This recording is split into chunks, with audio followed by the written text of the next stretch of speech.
Bom dia a todos e a todas. Que bom a gente estar aqui novamente, né? Hoje vocês vão ter que me ouvir como se tivesse ouvido um cantor de tango, né? Porque minha voz está típica de cantor de tango, né?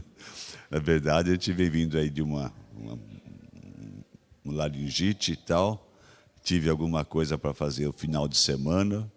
Fiz palestra na sexta-feira, em 2 casamentos ontem. E então isso aí me prejudicou bastante em termos de voz. Mas não me prejudicou na vontade de vir aqui em Araraquara e rever os bons amigos que a gente tem aqui na casa. E vir ao Portal da Luz é uma coisa sempre surpreendente, não é? Da última vez que vim, nós tínhamos metade da casa que nós temos hoje. Então, hoje estamos aqui com a sala bastante cheia, com bastantes pessoas, todos nós interessados em conversarmos, discutirmos alguma coisa a respeito de doutrina, a respeito daquilo que a gente pretende. Eu havia preparado um trabalho para apresentar hoje, até eu falei para o Domingos que a gente ia usar, inclusive, umas projeções. Mas acontece o seguinte, com essa situação que estou com a minha voz, eu preferi trazer um trabalho que a hora que enguiçar a minha garganta, eu paro, não tem problema nenhum, não dá interrupção do assunto, né? Mas a gente pretende conversar hoje com vocês e gostaria até que vocês ajudassem a gente participando, sugerindo algumas coisas, não é? Nós sempre ouvimos falar que a voz do povo é a voz de Deus. Vocês já devem ter ouvido fazer essa afirmativa. A voz do povo é a voz de Deus. Isso quer dizer o seguinte, que esses provérbios populares, aquelas coisas que a sabedoria popular foi ao longo do tempo consagrando, significariam que isso era uma expressão da verdade, uma expressão da vontade de Deus. Nós vamos ver que não é bem assim. Muitas são, outras não são. E para sabermos que não são, a gente pretende discutir com vocês alguns desses provérbios que são de uso popular, não é? E que vocês têm toda a liberdade, depois para acrescentar algum, que vocês quiserem, que a gente analisa à luz da doutrina espírita, não é? Mas uma das coisas interessantes que costumam falar, há um provérbio árabe que diz o seguinte: enquanto fores prego, sofre. Quando fores martelo, bate. É um provérbio árabe, de uso entre os árabes. Isso expressa bem, na verdade, contingências daquela população, do jeito de ser daquela população. Entre nós, esse provérbio não faz sentido, porque nós somos de descendência judaico-cristã. Então, nós vamos encontrar sempre, especialmente na nossa parte cristã, uma negação exatamente desse provérbio, que a gente não deve retribuir de forma alguma o mal com o mal, mas pelo contrário, Jesus falou e afirmou que quando alguém se batesse numa face, que ele deveria oferecer a outra, e não revidar aquela ofensa, não revidar aquela agressão. Então vejam que esse provérbio árabe não tem nada de a palavra de Deus, na verdade. É uma expressão da sabedoria popular daquele povo que tem essa índole, que tem esse jeito de ser, e válido para a cultura deles, não é válido para a nossa cultura. Então, isso aí não é seguramente a vontade de Deus, não é o pensamento de Deus de forma alguma, não é? Tem um outro provérbio bastante interessante também que fala o seguinte: nunca ninguém voltou para contar. Vocês já ouviram muitas vezes o pessoal falar isso. Não, mas nunca ninguém voltou para contar, né? Mentira, não é verdade. Os espíritos estão se comunicando desde Kardec. Se comunicavam antes, claro, mas com Kardec adquiriu fóruns de disciplina, fóruns de doutrina. Então, os espíritos estão voltando, estão se comunicando e nos afirmando coisas que a gente não sabia. Quantos de nós estávamos ainda pensando no sofrimento eterno, estávamos pensando no castigo após a nossa morte, não é? Aí vem a doutrina e, através das mensagens que os Espíritos nos trazem, e dizem exatamente o seguinte: não, Jesus está com a razão. Ou seja, perdoar sempre, em todas as circunstâncias, 70 vezes, 7 vezes. Dizem mesmo que o Chico, nas caminhadas, quando ele ia para o trabalho, passava sempre de frente um bar, onde havia alguns amigos lá que tomavam a sua bebida, e todos eles tinham uma piadinha para cutucar o Chico, né? E o Chico ouvia aquilo e ficava extremamente aborrecido. E falava assim, puxa, mas quando ele ia pensar num revide, puxa, mas eu tenho que perdoar. Mas aí ele falou assim, mas tantas vezes, né? Aí ele começou a contar, 1, 2, 3, quando ele chegou na 490, que é 7 vezes, 70 vezes, né? E ele falou, bom, agora cumpri o que o Evangelho fala. Agora eu vou falar, agora eu vou responder. Mas é quando Emmanuel interfere e fala, Chico, você não entendeu a mensagem evangélica, Chico. Não é 490 vezes. Isso é por dia, Chico. Isso é cada dia. Então, aí o Chico se conformou que, de fato, tinha que perdoar sempre. Não tinha como fugir dessa máxima, né? E foi mudando a sua postura. Ora, se com o Chico acontece isso, já pensou se a gente ia esperar 490? Não ia dar para esperar. Na terceira, a gente já ia dar a resposta. Mas a gente tem que ir aprendendo. Se não deu para esperar as 490, a gente vai partindo de 2, 3, 4. Quem sabe a gente chega num momento que a gente cansa de contar e fala, então deixa eu perdoar sempre para não dar mais trabalho, né? É melhor perdoar porque ele está contando. Então, essa é mais uma frase que a gente ouve sempre por aí. Uma outra frase, e essa eu acho que é verdadeira e que expressa bem esse pensamento, é o seguinte: terminado o jogo, rei, rainha ou peão são guardados na mesma caixa. Terminado o jogo de xadrez, o rei, a rainha e o peão são guardados na mesma caixa. Ou seja, aquilo que antigamente, quando estava encarnado, a gente acha que tem certos privilégios, alguns direitos, né?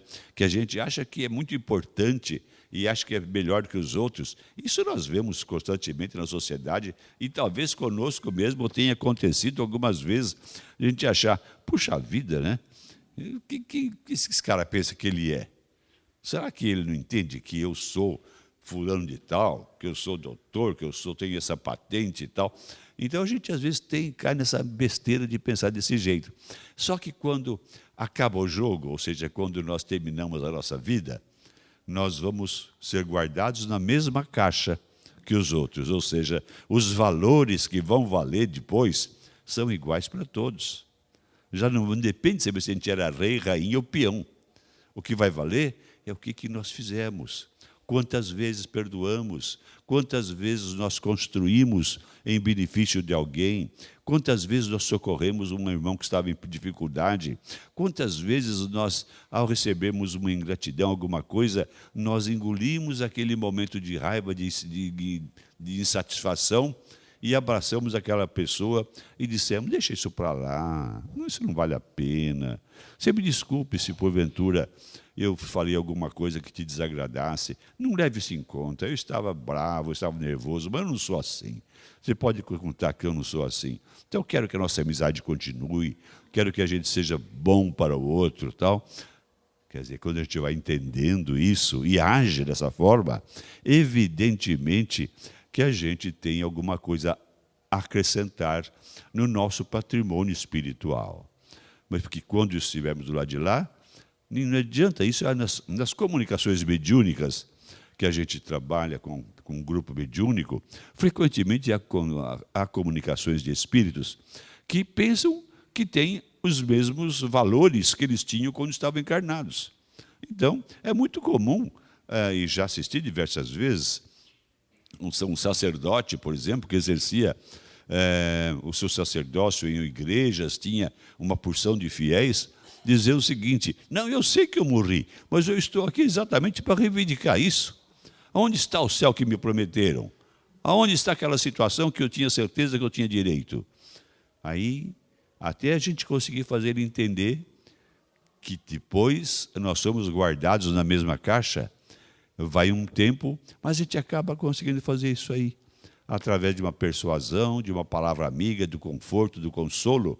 Esses espíritos acabam entendendo que realmente não é o que se foi aqui na Terra o que importa, é aquilo que a gente agiu, aquilo que a gente fez de bom, ou aquilo que a gente fez de ruim, é que vai contar depois da nossa passagem para o plano espiritual.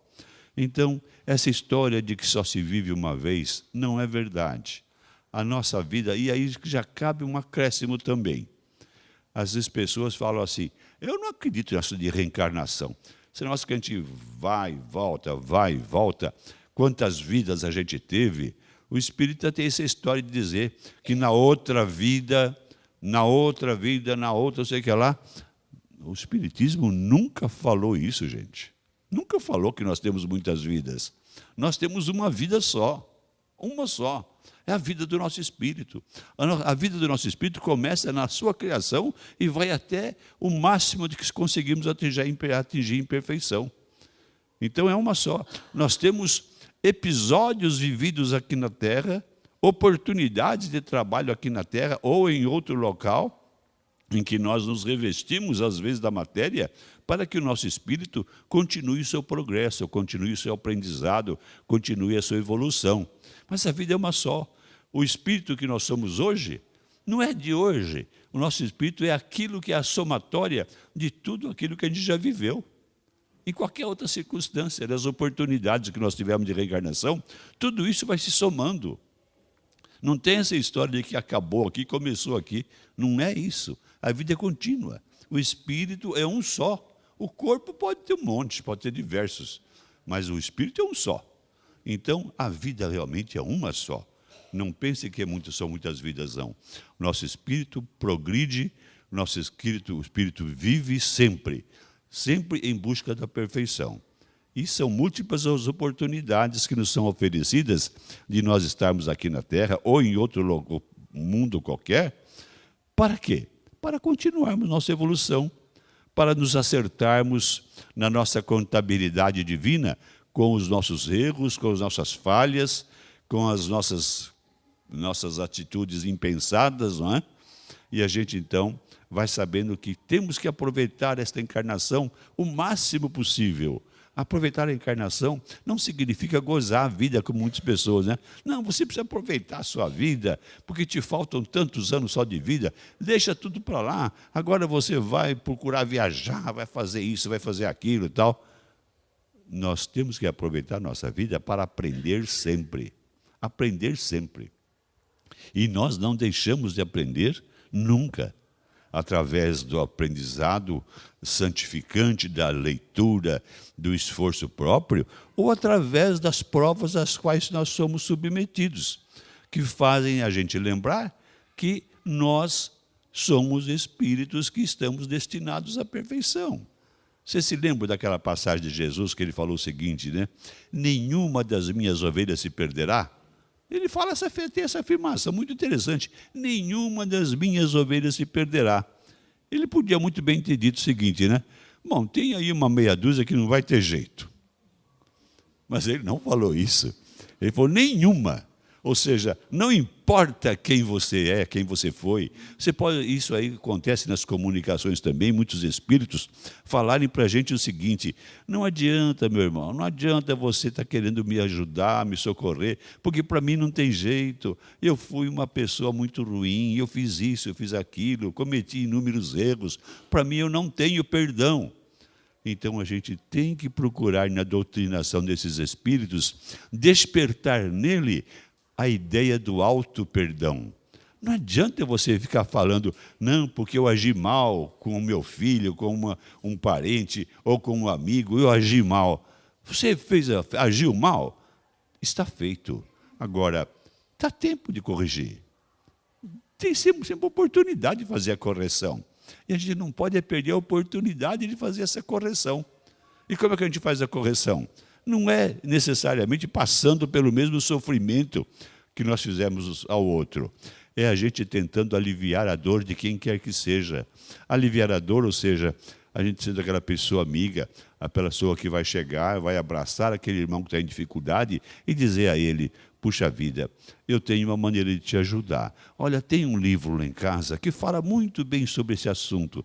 Você quer lê-lo? E a gente não coloca nas mãos deles o Evangelho segundo o Espiritismo, coloca um desses outros livros todos de mensagens santificantes que a gente encontra na doutrina e fala: leia com atenção, depois discuta comigo. A gente vai então conversando, discutindo aquilo que nós... e vai fazendo daquela pessoa uma pessoa redimida com o seu passado. Não precisa sofrer, Deus não mandou ninguém aqui para ficar sofrendo. O sofrimento foi uma circunstância pedida por nós, porque nós não sabíamos que íamos ter a capacidade de amar na quantidade suficiente para pagar as nossas dívidas. Está lá no Evangelho também. O amor cobre a multidão dos pecados. O amor cobre a multidão dos pecados. O que quer dizer isso? Que você não precisa sofrer, nem pelos erros que você cometeu. Basta que a gente desperte no nosso coração o amor. Amor de ajudar o semelhante, de amar o semelhante, de socorrer o que sofre, de consolar, de viver alegremente feliz. Embora as circunstâncias às vezes possam mostrar para nós que a vida está difícil, está complicada, porque aquela pessoa ou aquele outro, seja um parente ou não, nos foi ingrato, nos fez sofrer, nos causou algum sofrimento, alguma dor, que a gente tenha a capacidade de amar para não levar isso à conta de débitos de ninguém. Não, ele não foi uma pessoa que nos ajudou a nós testarmos a nossa capacidade de amar. Veja que teste. A capacidade de amar. Às vezes a gente fica magoado com algumas situações, fica meio chateado, meio bravo, né? Isso é parte da nossa inferioridade ainda, mas a gente fica. Mas não quer dizer que a gente tem que guardar aquela mágoa para sempre. Passado o impacto do momento, a gente reflete e diz: será que a minha mágoa vai fazer aquela pessoa melhor? Será que a minha raiva, o meu desejo até de vingança vai melhorar aquela pessoa de alguma forma? Não vai. O que vai melhorar aquela pessoa é o nosso desejo de que ela seja certinha, que ela seja feliz, que ela procure, na verdade, durante a vida, equiparar-se aos melhores padrões que possam existir de vivência. Então, o amor cobre a multidão de pecados. E a gente só sofre, na verdade, porque a gente não tem a capacidade de amar suficiente para não fazer o mal ao nosso próximo, para só fazer o bem, para procurar agirmos corretamente, para sermos pessoas úteis à sociedade, em qualquer circunstância. Então, vejam, queridos irmãos, que a doutrina ela oferece para nós essa oportunidade da gente entender bem esse mecanismo do dar e receber, do amar e ser amado. Então, é isso que a doutrina nos oferece, a medida certa para nós podermos entender como é que essas coisas acontecem e agirmos de acordo com os padrões que Jesus deixou para nós, que são infalíveis. São infalíveis. Jesus deixou algumas coisas extremamente interessantes, não é? Quando ele fala, por exemplo, que tudo aquilo, todo o Evangelho e todos os profetas estão contidos no amai-vos uns aos outros como eu vos amei. Está lá escrito. É uma receita simples, rápida, eficiente. Mas nós procuramos ignorar essa receita e continuamos cultivando em nós os sentimentos de ódio, de vingança, de insatisfação, de que eu perdoo, mas deixa isso para lá, ele para lá e eu para cá. Isso não é perdoar, não é? Não é perdoar. Quando a gente fala que eu perdoei, mas ele fica para lá e eu para cá, eu, na verdade, não perdoei. Eu apenas não quero ele perto de mim, porque esse cara não me agrada. Esse cara não é bom para mim. Então, isso não é perdoar.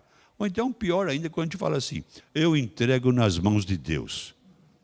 Ora só, a gente não tem coragem de fazer a vingança, então a gente passa a responsabilidade para Deus. Deus vai fazer essa vingança por mim, ele vai ver só o que vai acontecer na vida dele. Deus é justo. Deus é justo. Mas isso é justiça? É assim que nós entendemos a justiça divina? A justiça divina é entendida de forma diferente. Ou seja, que nós perdoemos sempre. Amemos sempre o nosso semelhante.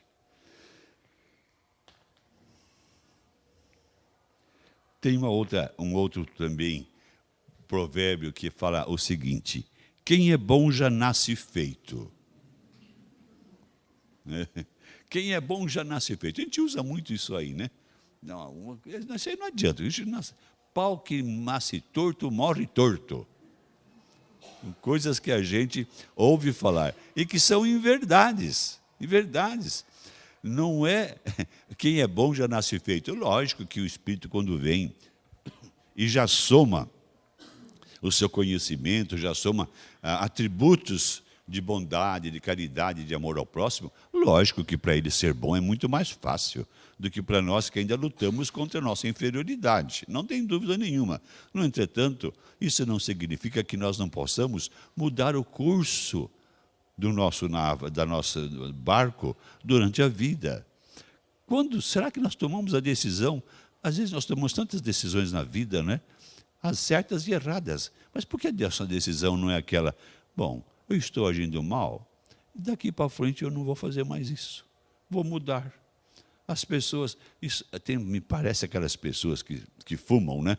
Falam assim, não, eu fumo porque isso para mim não é problema nenhum, né? Eu largo de fumar a hora que eu quiser. Já larguei de fumar mais de 20 vezes. Ou seja, ele nunca largou de fumar, não é? Então, a gente, às vezes, faz isso com a vida, né? Não, isso aí é fácil, perdoar. Perdoo, isso não é problema nenhum para mim, né?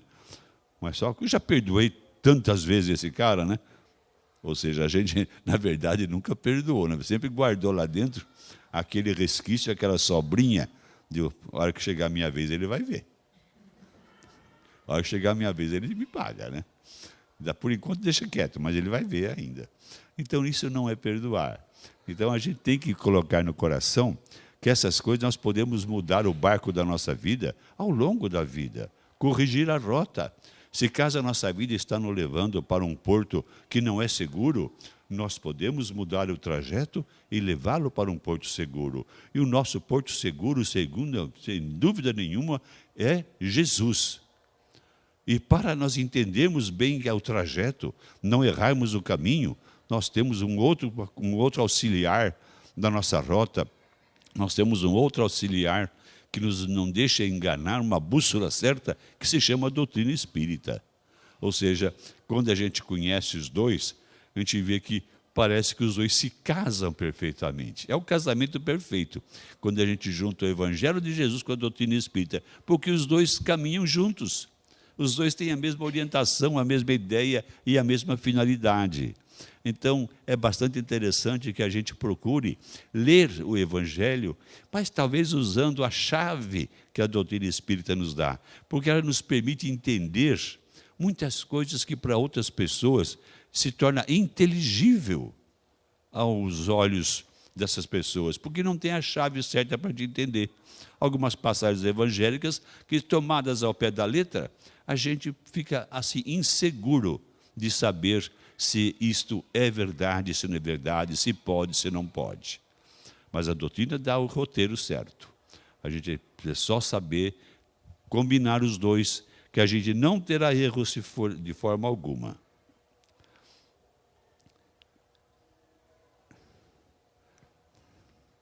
Uma outra coisa que fala também, um provérbio é o seguinte, né? Aqui se faz, aqui se paga. Vocês já ouviram falar isso muitas vezes. Não, aqui se faz, aqui se paga. Em parte, é verdade. A gente tem que voltar à terra para acertarmos algumas contas que ficaram em débito. Temos que voltar para isso. Mas não quer dizer que a gente tem que pagar tudo aqui. Porque isso é contradito por aquele evangelho, por aquela máxima que fala que o amor cobre a multidão dos pecados. Nós não precisamos, se caso nós ferimos o nosso irmão, se nós matamos alguém no passado, nós não temos que morrer por causa disso para pagarmos a nossa dívida. Puxa, se nós salvarmos alguma vida, se nós socorrermos alguém, nós estamos pagando as nossas contas. E por que não fazer isso? Porque às vezes o nosso coração ainda não está devidamente apetrechado, ainda não está devidamente preparado para nós sentirmos e agirmos de acordo com as nossas convicções. A gente pensa, mas nem sempre age de acordo com aquilo que a gente pensa. Então, é importante que a gente saiba sempre que aqui se faz, aqui se paga, não é bem verdadeiro.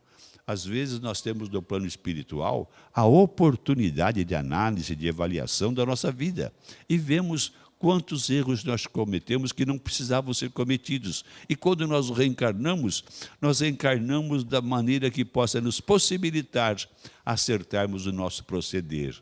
Para isso nós podemos escolher, e pedindo a graça divina, de reencarnarmos naquele lar aonde pai e mãe são pessoas boas, pessoas evangelizadas, que vão nos orientar e corrigir os nossos defeitos. Mas quantos de nós temos pais exemplares e às vezes desviam o seu caminho? E a gente fica falando assim, né? Puxa vida, como é que pode aquele casal, né? Um casal tão perfeito, tão bom, que dão bons exemplos, gente boa, como é que pode ter um filho desse jeito? Errado, faz só coisa errada, dá sempre dando trabalho a vida inteira. E a gente fica perguntando, mas como é que pode isso? Não seria justo que Deus colocasse ele num lugar bom, numa família certinha? Deus colocou, mas colocou como quem coloca o filho da gente no melhor hospital que a gente tem para que ele seja curado. Se colocasse aquele ser num lar desarranjado, num lar complicado, onde o vício imperasse, com certeza ele já com o seu passado, com o seu pretérito, ele não teria condição absolutamente de superar as suas dificuldades. Mas, colocado no lar certinho, muitas coisas que ele veio para cá, com aqueles defeitos que ele tem da sua personalidade, vão ser minorados. Pode não sair daqui perfeito, mas vai sair melhorado. E sendo melhorado, ele já está apto a em outras encarnações, a viver em lares santificados, aonde também ele é santificado. E aí nós vamos dizer, mas que criatura, aquele casal, que filho que eles têm, não é? Que filho que eles têm. Às vezes é um missionário que encarnou naquela casa para ver se acerta aquela casa. São os pais que não se entendem e ele chega para o pai, puxa vida, a mamãe é tão boazinha, gosta tanto de você, por que você age daquela forma? Mãe, puxa vida, o pai se esforça tanto, por que você não dá a ele uma atenção especial? Por que você não recebe ele com um sorriso nos lábios, em vez de estar sempre de mal-humorada? É aquele missionário que foi colocado na nossa casa para acertar o padrão doméstico. E quantos filhos que são assim? Você fala assim, puxa, mas parece que tem um bom senso tão grande, né? Parece uma criatura que avantajada nos seus preceitos, na sua maneira de viver. E realmente é. Podemos e verificamos perfeitamente isso. Às vezes, numa mesma família, nascem criaturas extremamente inteligentes, sábios até, que se destacam na ciência, às vezes pouco moralizados. Nascem outros com problemas físicos, outros com problemas mentais. Pois, mas o patrimônio genético, como é que fica nessa história? É o mesmo casal que fornece o mesmo padrão genético, por que um saiu torto, outro saiu direito? Por que um saiu bom, outro saiu ruim? Isso aí é porque vamos encontrar nos seus avós, no seu bisavô, e aí nós vamos para aquelas desculpas que as leis da hereditariedade nos permitem, né? Arranjar sempre uma desculpa para aquele indivíduo. Ele não tem culpa, não. É que acontece que ele tinha um avô que era terrível. O cara era isso, era aquilo. Deve ser uma sobrinha do DNA do avô que ficou para ele. É fácil a gente explicar as coisas desse jeito, né? Mas quando a gente para pensar, e a gente vê que não é bem assim, a gente vê que o Evangelho de Jesus não foi feito para uma encarnação, nem para uma pessoa só, mas ele é para todos e para todas as nossas encarnações. Então a gente vê que cabe a nós, na verdade, entendermos isso e agirmos de acordo com aquilo que a doutrina nos ajuda, nos ensina. Então, quem é bom, nem sempre nasce feito. Ele se melhora e se torna bom aqui na Terra. E, às vezes, quando ele já nasce bom, melhor ainda para ele ser melhor ainda do que ele foi. Um outro ditado que nós encontramos também é: a ocasião faz o ladrão. Vocês já ouviram muita gente falar isso aí? Não, a ocasião faz o ladrão. Como se todos nós fôssemos nivelados com os mesmos princípios morais, não é? E não é verdadeiro isso. O indivíduo tem sob a sua responsabilidade, muitas vezes, dinheiro dos outros, fortunas que estão sobre a sua guarda, e ele é impecável na administração daquilo, porque faz parte do seu padrão moral. Ele sabe que o que é dele, o que é do outro, e não vai fazer o contrário. Embora tenha a possibilidade de fazer, não faz. Ao passo que outros que às vezes, embora estejam colocados ali, porque achamos que ele tem, mas dentro dele ainda há o ladrão encarnado. Ele não pode resistir, às vezes, àquele defeito que ele traz lá do passado. Vai errar uma, duas vezes, até que ele vai entender que é melhor ele ser certo, é melhor ele ser bom. Aliás, tem uma coisa que a gente fala sempre, né? Que se o malandro soubesse quanto é bom ser bom, ele seria bom ainda que fosse por malandragem. Porque ele fala assim, eu vou ser ruim para depois sofrer as consequências, então eu vou ser bonzinho, porque isso vai ser bom para mim. Isso é ser bom por malandragem, sabe? Ao passo que, quando ele vai aprendendo que ser bom, na verdade, é um prazer, é uma coisa gostosa, isso aí faz bem para a gente. E vocês todos vocês devem ter experimentado isso, quando tiveram uma atitude digna, uma atitude boa, aquela satisfação interior de saber, puxa, eu agi corretamente. Como foi bom ter feito isso. Eu estou feliz por isso. Quer dizer que aquilo está passando para o nosso patrimônio moral. A gente está incorporando valores no nosso patrimônio moral que a gente não tinha. Mas agora a gente está tendo, a gente está obtendo. E vai obtendo sucessivamente até alcançarmos aquilo que a gente quer, que seria aquele objetivo inalcançável para nós, que é a perfeição. Porque a perfeição é atributo de Deus. Então, nós, como criaturas, almejamos a perfeição. Almejamos até chegarmos próximo da perfeição. A perfeição, eu acredito que nunca atingiremos, por quanto isso é atributo de Deus, senão nós nos igualaríamos a Deus. Então, nós sempre vamos em busca da perfeição. Mas se a gente tiver o aperfeiçoamento, na verdade, de um Francisco de Assis, de uma pessoa que se destacou pela bondade, pelo seu semelhante. Mas isso são exemplos raros na história. Não é, gente, não é. Na sociedade, nessa que nós vivemos, aqui dentro, com certeza também, alguns de nós têm esses atributos de bondade, de caridade, de ajudar o próximo, de sacrificar os seus interesses pessoais em benefício do próximo. Com certeza aqui nesta sala existem pessoas com esse diapasão, com essa possibilidade. Nós não podemos saber quem, mas eu tenho certeza que aqui existe. Porque isso faz parte do coração da pessoa, faz parte do seu patrimônio moral. E a gente encarna exatamente em busca desse aperfeiçoamento.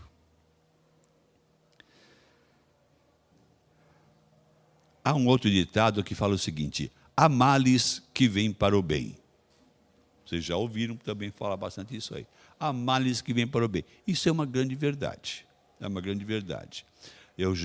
Se a gente pudesse verificar a história de um determinado fato que nos desagradou, foi um mal que a gente acha que foi um mal que nos aconteceu, se a gente tivesse uma visão expandida daquele fato, a gente veria que no futuro aquilo foi a causa de um bem para a gente.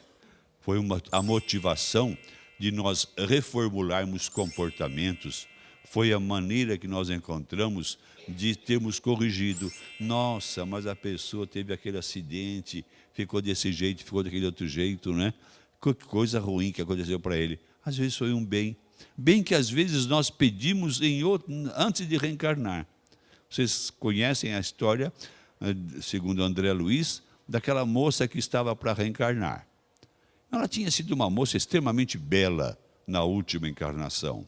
E quando ela vai examinar, então, prestes a reencarnar, próximo da sua reencarnação, ela pede para verificar como ela ia ser na próxima encarnação. O seu mapa reencarnatório que estava já delineado lá no ministério do nosso lar, que se encarregava da reencarnação.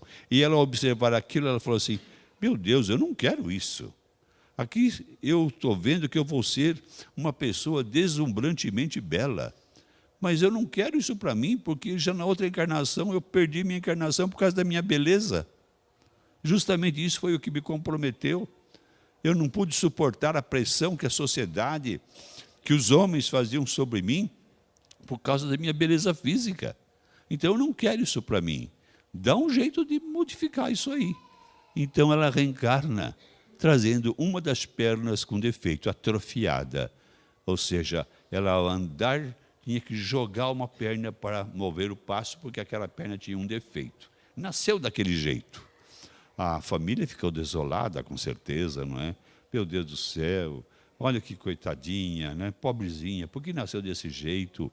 A gente não está vendo, não consegue enxergar ali a misericórdia divina, que atendeu a um pedido dela, porque ela sabia que se ela reencarnasse do jeitinho que estava preparado, ela não ia suportar a próxima reencarnação. Então, sempre quando ela, depois ficando moça, ela era muito bonita de rosto, um corpo muito bonito, mas tinha aquele defeito na perna. Às vezes ia a um baile, os rapazes todos se interessavam e queriam tirá-la para dançar por causa da sua beleza. Ela se recusava a dançar, mas quando insistiam, ele ficava decepcionado, porque na hora de dançar ela jogava aquela perna. E ela então não dançava, porque ela tinha vergonha de dançar daquele jeito. E os rapazes então se afastavam, porque também não queriam uma moça com aquele defeito físico. E ela deve ter reclamado muitas vezes, do que me adiantou Deus me dar essa beleza e me dar uma perna desse jeito, né?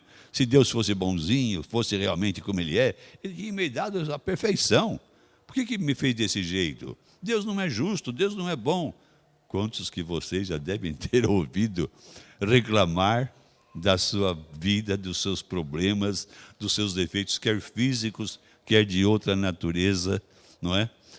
Achando que Deus não fez a coisa certa, não fez direitinho. Mas é verdade que aquilo ali está à mão da misericórdia divina, dizendo, se eu não te colocar desse jeito, você não vai suportar essa encarnação. Então, é bom que você tenha esse problema, porque você vai poder suportar e vai poder desviar-se das tentações que o mundo vai te reservar. Então, vocês vejam que interessante. A gente costuma dizer, não é isso, que há males que vêm para o bem. E é realmente isso. Mesmo durante a vida, quantas coisas às vezes acontecem que aparentemente foi uma coisa ruim que aconteceu. Nossa, mas que desgraça, né? Que desgraça que aconteceu. Comigo, eu tenho uma experiência pessoal que é bastante evidente. Não que eu tenha sentido desse jeito, mas as pessoas me falavam. Quando eu tive um acidente, alguns anos atrás, há 5 anos atrás, a gente teve um acidente muito sério aqui na entrada de Ribeirão Bonito, uma batida de carro de frente e tal. Nessa batida de carro, a minha esposa partiu e eu fiquei todo arrebentado, 9 costelas quebradas, o nariz veio parar aqui do lado, e meu filho também quebrou a clavícula. As pessoas falam assim, nossa, que coisa trágica, meu Deus do céu, que coisa ruim, né? Eu falo, mas que ruim nada, foi a graça divina que nos fez isso, porque a gente estava vindo de Jaú, onde ela tinha feito um tratamento de câncer, do qual não ia ter jeito. Ela já estava numa fase de sofrimento tão grande, que a gente não sabia mais o que ia fazer. Então, é como se Deus falasse assim, eu não quero que você sofra mais. Venha comigo. Então, aliviou aquele espírito de um sofrimento que não precisou passar pela misericórdia divina. E a gente que se quebrou todo, hoje está aqui ainda falando, ainda continua a trabalhar, o meu filho está bom, eu estou bem e tal, continua a nossa existência. Eu tive 2 mortes nessa vida. Primeiro, num infarto muito forte que eu tive, em que eu tive uma parada cardiorrespiratória na UTI, e foi um corre-corre, que depois me contaram, porque eu não vi nada disso. Foi um corre-corre e me salvaram da morte. Depois foi esse acidente, em que eu também praticamente quase podia ter morrido ali, como ela faleceu, podia ter partido também. E não fui partido.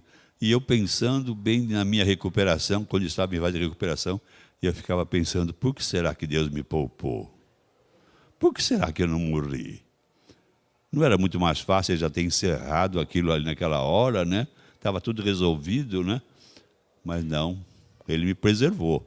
Quando ele me preservou, eu parti do seguinte princípio: é porque eu estou devendo alguma coisa e tenho que cumprir o que eu estou devendo.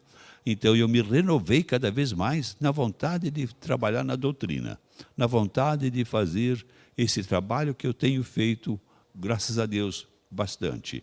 De trabalhar pelo próximo, de trabalhar pela doutrina, na divulgação da doutrina.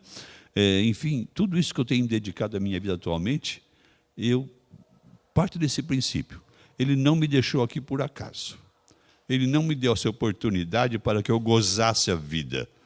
Porque ele seria muito misericordioso se ele tivesse me levado, não deixando me gozar a vida.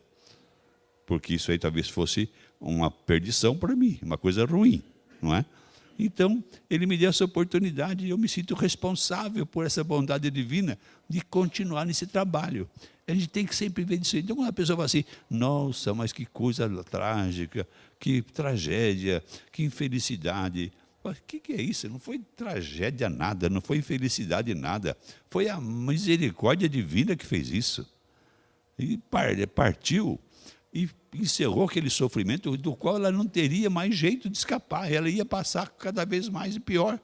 Então foi a misericórdia divina. Ele falou, eu não quero que você sofra. Venha comigo.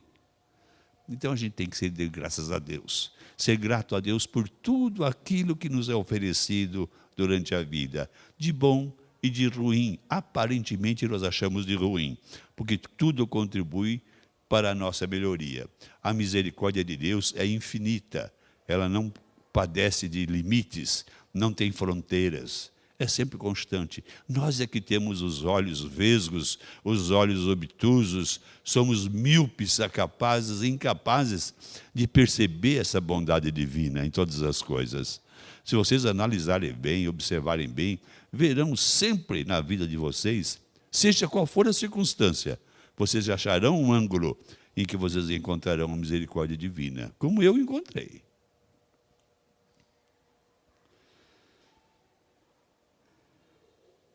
Há um outro ditado que fala o seguinte, antes tarde do que nunca. Não é? A gente às vezes fica pensando o seguinte, mas que isso é desculpa de vagabundo, né? Desculpa de vagabundo. Mas não é. Antes tarde do que nunca. Quantas pessoas acorrem ao centro espírita, à casa espírita, e eu tenho observado isso, já com bastante idade, pessoas que já viveram uma vida e vêm ali como um náufrago que está se afogando e busca a borda de um barco onde ele possa se segurar. E a doutrina oferece não apenas uma borda, oferece todo um salva-vida, todo o equipamento para que ele se salve.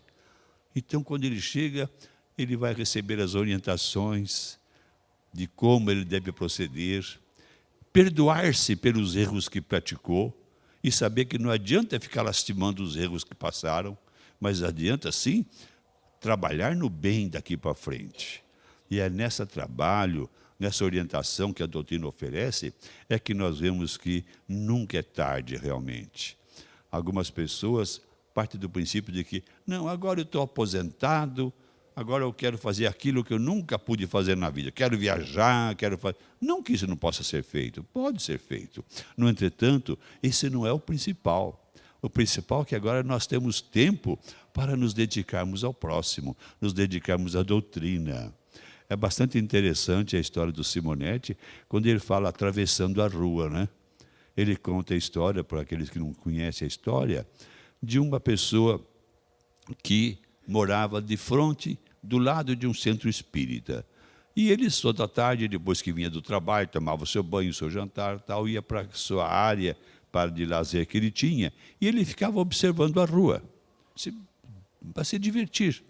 E, observando a rua, ele habituou-se a ver as pessoas que entravam no centro, que vinham para a casa espírita. E ouvia sempre, lá de casa dele, alguns oradores falando a respeito da doutrina, falando a respeito de Jesus. Ele se maravilhava com aquilo. Mas que coisa bacana, né? Essas pessoas saem de suas casas, vêm ao centro para ver isso aí. Deve ser bom isso aí, viu? Um dia eu vou lá para assistir isso aí. Eu vou lá ver o que é feito lá, porque deve ser muito bom, porque as pessoas vêm sempre. Então ele ficava sempre naquilo lá. Mas ele falava assim, puxa, mas eu estou tão cansado hoje. O trabalho foi tão difícil, né? Foi tão difícil. Eu estou aqui na minha área, com a minha bermuda vestida, tomei meu banho, estou aqui. Eu tenho direito a um descanso. E assim foi se passando o tempo, e ele sempre prometendo que ele ia para o centro. O centro ficava do outro lado da rua. E ele deixou passar o tempo. Aí chegou uma certa ocasião em que ele se aposentou. Aposentou-se, uma festa de despedida, deram um relógio de ouro para ele, né? Esse é o presentinho clássico de quem você já está precisando de um relógio para contar o que te falta, né? Então deram um relógio para ele e tal, de lembrança da sua vida, da sua atividade profissional.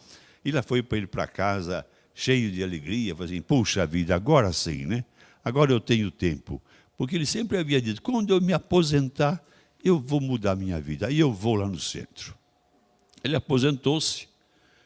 Quando ele chegou em casa, tal, depois de uns 2, 3 dias de descanso que ele achou merecido, ele falou assim, puxa vida, mas agora que eu tenho oportunidade de fazer as coisas que eu queria na vida, eu vou ingressar numa religião, aí, numa doutrina, aí, né? Eu acho que eu vou dar uns 2, 3 meses para mim poder aproveitar um pouco da minha vida, da minha aposentadoria, depois eu vou lá. E assim foi, passou 2, 3, 4 meses, não é? E sempre naquela situação, aproveitando a vida, passeando com os amigos, tomando seus aperitivos, e continua a vidinha dele desse jeito. Um dia ele falou assim, chegou a hora, os anos estão passando, agora eu vou no centro, hoje à noite eu vou no centro. Ele se preparou, tal, para ir ao centro. Só que ele chegou à noite, ele já tinha desencarnado. Ele não conseguiu atravessar a rua. Sempre ele falava, eu vou atravessar a rua e vou no centro. Só que quando ele resolveu atravessar, não deu mais tempo de atravessar a rua, porque ele desencarnou antes. E quando ele chegou no plano espiritual, e os amigos o receberam, ele foi recebido e tal, ele falou assim, puxa, mas era só atravessar a rua. Quando começou a ser informado daquilo que a doutrina estava reservando para ele fazer essa passagem com mais tranquilidade, com mais segurança, ele falou assim, eu não sabia disso. Ninguém me informou. Na igreja que eu ia, nunca me falaram que ia ser assim. Aonde está o céu? Aonde está o inferno? Que situação! Então, vocês vejam, bastava ter atravessado a rua. Quantos de nós fazemos assim, não é? A gente não consegue atravessar a rua para ir em busca de uma verdade, de um conforto. Chega um momento em que a gente quer atravessar, mas não consegue mais, porque já passou o nosso tempo. Então, queridos irmãos, o relógio nos fala que já falamos bastante para vocês, e eu gostaria de ir parando por aqui, mas dizendo a vocês que a gente não deve esperar por atravessar a rua. Vamos atravessar a rua quanto antes. Atravessar a rua que eu digo, vocês que já estão aqui, que já passaram aquela rua física, está na hora da gente pegarmos a doutrina e falarmos assim, deixa eu ver o que essa doutrina tem para falar para mim. E ler, leia, dá uma verificada. Você não é obrigado a aceitar o que está escrito na doutrina, ninguém é obrigado a aceitar, basta que você leia, considere e verifique. Isso é bom ou é ruim? Isso concorre para a minha melhoria ou não? Se a resposta for afirmativa, não devemos perder nunca essa possibilidade. E nunca imaginem que agora eu estou preparado, agora eu já sei tudo que eu precisava saber. Você nunca vai saber tudo que precisava saber, nunca. Nem nesta, nem nas próximas encarnações, você não vai saber, porque é infinito. O conhecimento é infinito. A sabedoria é infinita, o amor é infinito, a vida é infinita e cabe a nós vivermos dentro desse infinito para que possamos ser mais felizes. Muito obrigado, queridos irmãos, por vocês terem estado com a gente aqui. e espero que nos seja dada uma nova oportunidade em que a gente esteja melhor com a nossa garganta e possamos trazer um trabalho melhor para vocês. Ok? Muito obrigado.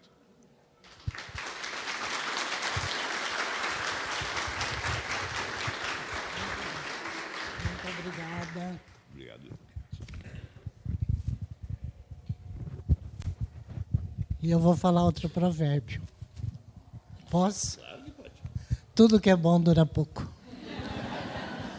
Está correto? É o que dizem. Nós agradecemos ao senhor Almeida essas lembranças que nos trouxe essa manhã, de uma forma tão objetiva, né? Às vezes a gente fica complicando, né, as coisas. Ele não, ele veio, ele simplificou. Muito obrigado, senhor Almeida. Esteja sempre conosco e leve essa mensagem também a muitos outros lugares. O senhor não quer ler os outros provérbios, não? Eu fiquei curiosa. Posso ver?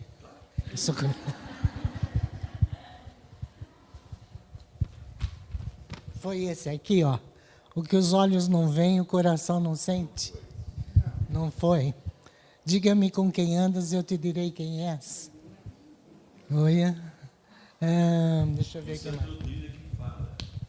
gente, o ditado popular fala, diga-me com quem andas, eu direi quem és.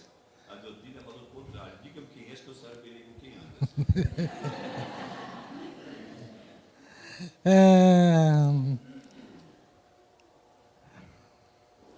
Devagar se vai ao longe. A pressa é inimiga da perfeição. Essa já foi. Não faças aos outros o que não queres que te façam. Curiosa eu, né? Eu estou sendo indiscreta, gente. Essa daqui também é boa. Atrás do trio elétrico só não vai quem já morreu. Que vai. E vai mais ainda. Os últimos serão os primeiros. É verdade? Lá em casa é assim, os últimos serão os primeiros a ficar sem a mistura.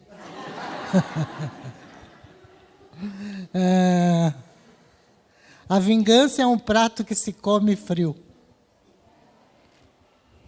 Da vida nada se leva.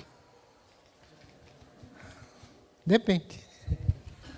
Olho por olho, dente por dente. O perfume, antes de perfumar o ambiente, perfuma o frasco que o contém. Esse do pau que nasce torto já foi? Quem tem telhado de vidro não atira pedra no do vizinho. Quem semeia ventos... eu devia ter feito diferente, né? Começado ditado, vocês terminavam, né? Para ver se... peraí. Quem dá aos pobres... Ele não sabe, tá vendo? E tem outros. Muito obrigada, desculpa. Então, às vezes, pequenos provérbios nos trazem grandes lições, né? Bastaria que nós atentássemos para o seu conteúdo e refletíssemos na sua mensagem. Mais uma vez eu agradeço ao senhor Almeida pela disponibilidade de estar conosco nessa manhã e que outras vezes também esteja conosco. Agora eu convido aos irmãos médiuns para já ocuparem seus lugares na Câmara de Paz, enquanto fazemos o encerramento.